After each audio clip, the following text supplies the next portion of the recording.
رباه عفوك إني للنور مدت يداي. ஐயா, என் பெயர் கிஷோத் மோகன். நான் ஒரு விஞ்ஞான மாணவன். எனக்கு கடவுள் நம்பிக்கை கிடையாது. என்னுடைய முஸ்லிம் நண்பர் என்னை இங்கு அழைத்து வந்திருக்கிறார். அவர் மதங்களை பற்றி என்னிடம் அடிக்கடி பேசுவார். ஆனால் என்னுடைய கேள்விகளுக்கு அவரால் பதில் சொல்ல முடியவில்லை. ஆனால் உங்களிடம் பதில் கிடைக்கும் என்று நம்புகிறேன். எனது கேள்வி, கிறிஸ்துவுக்கு பிறகுதான் திருக்குரான் வந்தது. அப்படியானால் கிறிஸ்துவுக்கு முன் சென்றவர்களின் நிலைமை என்ன? ஆதாம் ஏவாள் தான் மனித இனத்தின் துவக்கம் என்றால் பரிணாம கோட்பாடு பற்றி என்ன சொல்லுகிறீர்கள்? கிறிஸ்துவிற்கு பிறகுதானே குரான் வந்தது. அப்படியானால் குரானுக்கு முன் சென்றவர்களின் நிலை என்ன என்று சகோதரர் நம்மிடம் ஒரு நல்ல கேள்வியை கேட்டிருக்கிறார். நிறைய பேர் தவறாக எண்ணிக்கொண்டிருக்கிறார்கள். அதாவது 1400 ஆண்டுகளுக்கு முன்பாக திருக்குரான் அருளப்பட்ட பொழுதுதான் இஸ்லாம் நடைமுறைக்கு வந்தது என்றும் முஹம்மது ஸல்லல்லாஹு அலைஹி வஸல்லம் தான் இதன் நிறுவனர் என்றும் தவறாக எண்ணிக்கொண்டிருக்கிறார்கள். காலம் தோன்றுவதற்கு முன்னரே இஸ்லாம் தோன்றிவிட்டது. மனிதன் இந்த பூமியில் கால் பதித்த நேரத்திலிருந்தே இஸ்லாம் தோன்றிவிட்டது. முஹம்மது ஸல்லல்லாஹு அலைஹி வஸல்லம் அவர்கள் இந்த மார்க்கத்தின் நிறுவனர் அல்ல. அவர்கள் கடைசி மற்றும் இறுதி இறை தூதர் ஆவார்கள். மேலும் இஸ்லாத்தை பொறுத்தவரையில் நாம் எல்லா இறை தூதர்களையும் நம்பியாக வேண்டும். 1,24,000 இறை தூதர்கள் இந்த பூமிக்கு வந்ததாக நமது அன்புக்குரிய முஹம்மது ஸல்லல்லாஹு அலைஹி வஸல்லம் சொல்கிறார்கள். அதில் 25 தூதர்களின் பெயர்கள் திருக்குரானில் குறிப்பிடப்பட்டிருக்கிறது. ஆதாம், நோவா, ஆபிரகாம், ஈசாக்கு, மோசே, இயேசு, முஹம்மது, அனைவருக்கும் சாந்தி உண்டாகட்டும். திருக்குரான் அருளப்படுவதற்கு முன்பு அந்த காலகட்டத்தில் வாழ்ந்த இறை தூதரை நம்ப வேண்டும். அதனால்தான் நான் சொன்னேன், இயேசு கிறிஸ்து அவருக்கு சாந்தி உண்டாகட்டும் அவரை நம்பவில்லை என்றால் ஒரு முஸ்லிமாக இருக்க முடியாது.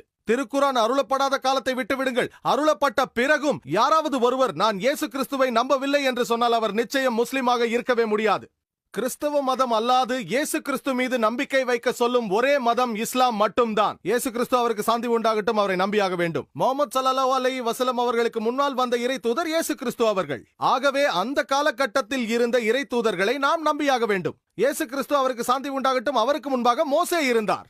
மோசே இருந்த காலகட்டத்தில் அவரே வழியும் ஜீவனும் சத்தியமுமாய் இருந்தார். மோசே அல்லாது வேறு எந்த வழியிலும் இறைவனை நாம் அடைய முடியாது. அதே போல்தான் இயேசு அவருக்கு சாந்தி உண்டாகட்டும் யோவான் சுவிசேஷத்தில் சொல்லப்பட்டதை போல அதிகாரம் 14 வசனம் 6 நானே வழியும் சத்தியமும் ஜீவனுமாய் இருக்கிறேன், என்னாலே அல்லாமல் ஒருவனும் பிதாவினிடத்தில் வரான் என்று சொல்லப்பட்டிருக்கிறது. இப்பொழுது முஹம்மது ஸல்லல்லாஹு அலைஹி வஸல்லம் அவர்களுடைய காலகட்டம். ஆகவே நபிகள் நாயகம் அவர்கள் தான் வழியும் சத்தியமும் ஜீவனுமாய் இருக்கிறார். அவராலே அல்லாது வேறு ஒருவனும் எல்லாம் வல்ல இறைவனிடத்தில் செல்லவே முடியாது. ஆகவே நாம் எல்லா இறை தூதர்களையும் நம்ப வேண்டும். எல்லா இறை தூதர்களையும், ஆதாம், நோவா, மோசே, இயேசு கிறிஸ்து, முஹம்மது, அனைவருக்கும் சாந்தி உண்டாகட்டும். அனைவரின் செய்தியும் ஒன்றுதான். ஒரு இறைவனை நம்புங்கள். அவனுக்கு உருவம் கிடையாது, அவனுக்கு சிலைகள் கிடையாது. அவனை மட்டும் நம்புங்கள். அவன் பெறப்படவும் இல்லை, அவன் பெறவும் இல்லை.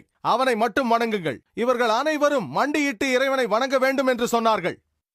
சில சிறிய விஷயங்கள் வெளிப்புறத்தில் வேறுபடலாம். ஆனால் ஏகத்துவத்தின் அடிப்படை செய்தியானது ஒரு இறைவனை நம்புங்கள், அவனை மட்டும் வணங்குங்கள் என்பதுதான். இதே செய்தியைத்தான் அவர்கள் முதல் இறை தூதரிலிருந்து கடைசி வரை சொல்லியிருக்கிறார்கள். சில சிறிய தகவல்கள் இங்கும் அங்குமாக வேறுபடலாம்.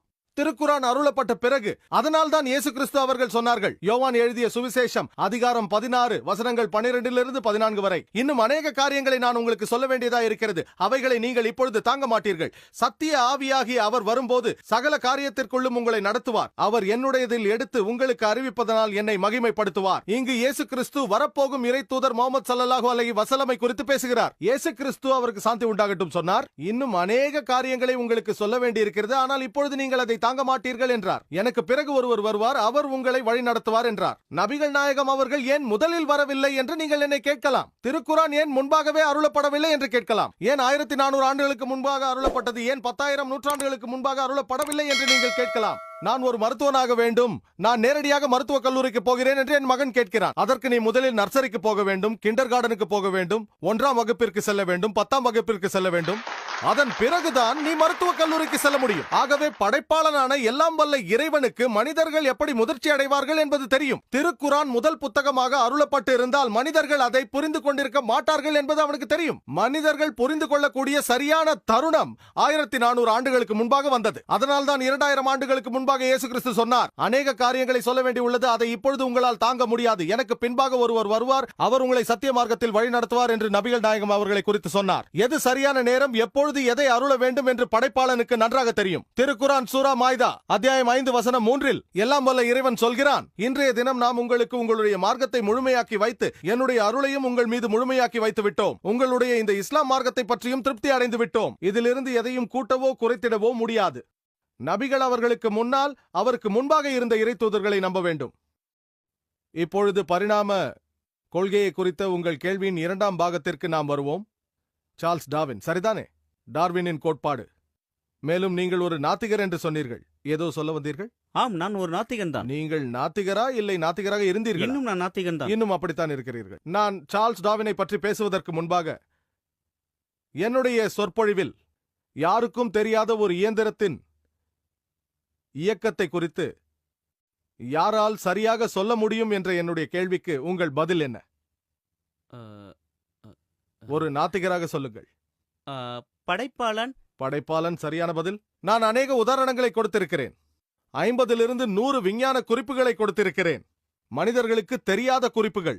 இதையெல்லாம் திருக்குரானில் யார் சொல்லியிருப்பார்கள்? பெரும் வெடிப்பு, உலகம் உருண்டை, சந்திரனின் ஒளி அதன் சொந்த ஒளி அல்ல பிரதிபலிப்பு ஒளி, சூரியன் சுழல்கிறது என்று எனக்கும் தெரியாது, உங்களுக்கும் தெரியாது. அதாவது பருப்பொருளை குறித்து, வானம் ஒரு கூரையாக இருப்பது, மேலும் நீர் சுழற்சி, மண்ணியலை குறித்து இதையெல்லாம் யார் சொல்லியிருப்பார்கள்? உங்களுக்கு பதில் தெரியுமா?